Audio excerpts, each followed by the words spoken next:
Chapter 13 Public Distribution System Part 1 Public Distribution System PDS. This is a food security system launched by the Government of India in 1943 to overcome the problem of poverty, malnutrition, and poor quality of life.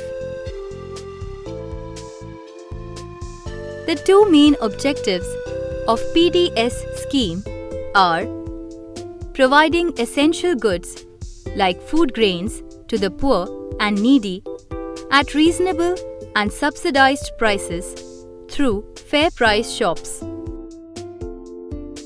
maintaining minimum nutritional status of the population. Open market prices of essential goods are indirectly put on check by the public distribution system. PDS functions through a network of fair price shops whose number has increased from 47,000 in 1960 to 4.99 lakh in 2011. Targeted Public Distribution System. It is a dual pricing structure meant to distribute food grains at reasonable prices to people just above the poverty line and those below the poverty line at very low rates. In order to obtain food grains through PDS, a ration card is essential. White ration card is given to the families with annual income of more than 1 lakh, orange to those with annual income in the range of 25,000 to 1 lakh, and yellow ration card to families below poverty line with even lower annual income. People with an income of more than rupees 1 lakh cannot benefit from the PDS because of their high economic status. Antyodaya Scheme. Under this scheme, very poor people are provided with food grains at the lowest. Niradhar Yojana. Senior citizens below poverty line BPL are provided 10 kilo rice free per month through PDS. Benefits of PDS public distribution system in India are supply of subsidized food grains to poor people, provides employment to fair price shop owners, their employees and other workers related to fair price shop, brings economic equality and reduces poverty. Drawbacks of PDS. Limited benefits to poor. Under the PDS, food grains are provided to valid ration card holders only. Since ration cards are issued on the basis of residential address, seasonal migrant workers and homeless people are not benefited. Regional disparities. Regions differ in their levels of development. There are some states where, despite a large number of families being under the poverty line, the offtake of food grains through the PDS is not done accordingly. Urban bias. Although 75% of fair price shops are in rural areas, the offtake of food grains is more in urban areas. The transport system in villages is not very efficient and therefore food grains and kerosene are not available in most of the fair price shops in rural areas. Inefficient Food Corporation of India. The Food Corporation of India, which is supposed to supply food grains for distribution through fair price shops, is ridden with flaws. Excess stock of food grains is not stored properly. This creates scarcity of food grains even after an increase in food production. Remedial measures. Food bank. Well-designed and modernized godowns will ensure optimum stocking and storage of food grains produced in the state. The state government must, therefore, establish such food banks. Extension of the coverage of PDS. In order to benefit all needy people, PDS coverage should be expanded. Restructuring of PDS.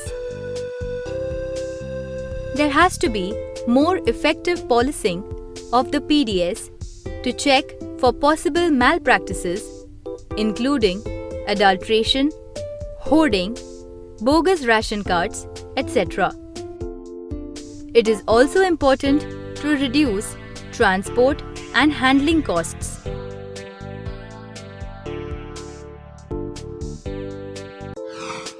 Chapter 13.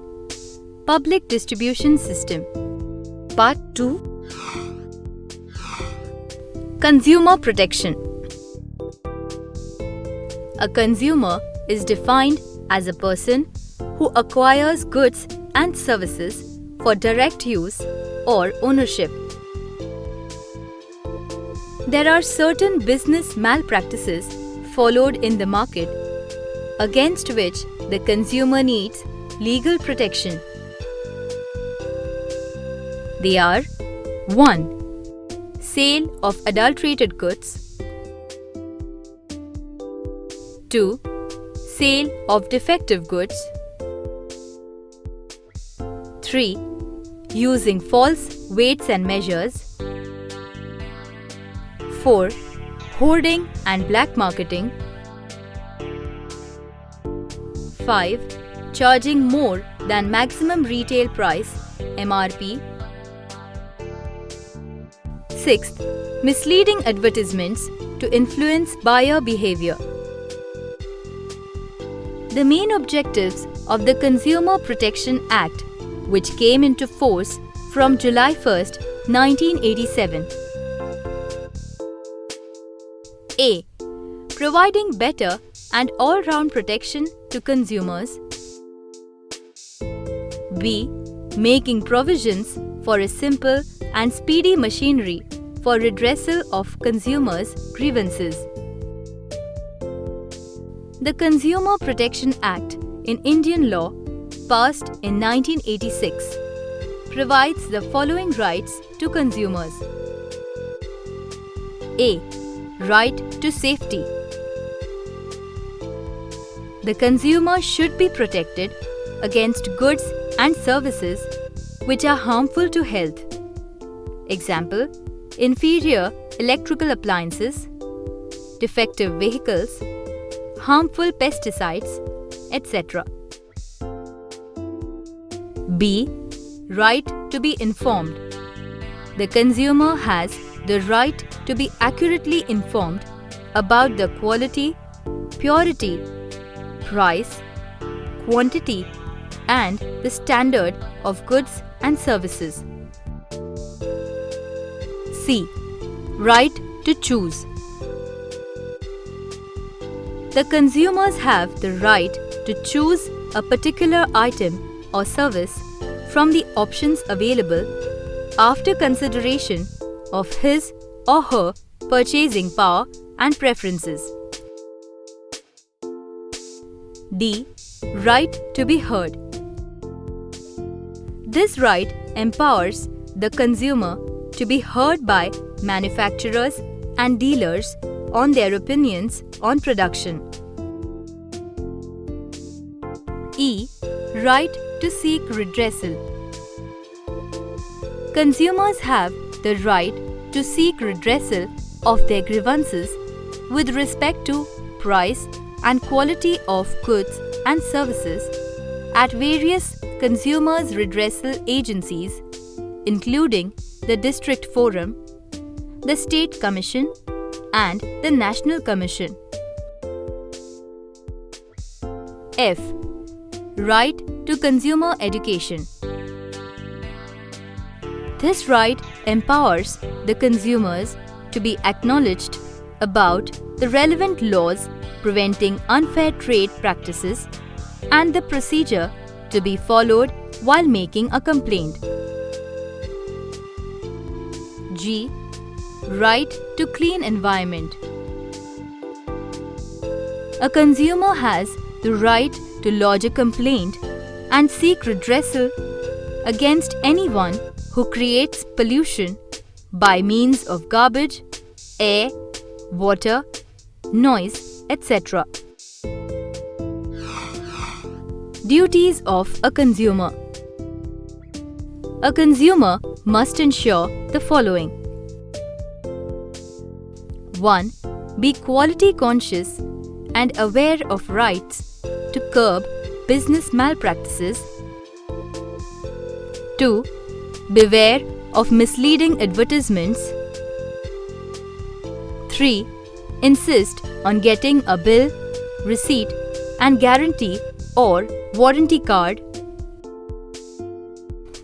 4. Compare the quality, price, durability, after-sales services of the product. 5.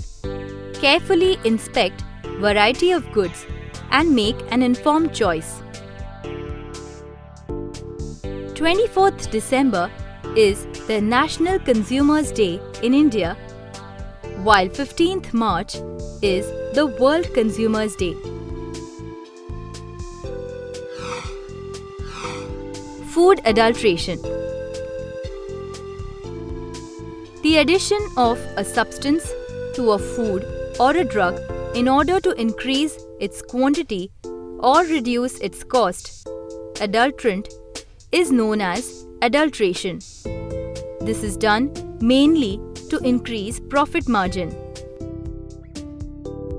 Some adulterants are stones, twigs, mud, soil, finely powdered stone, water in milk, artificial colors in pulses, etc.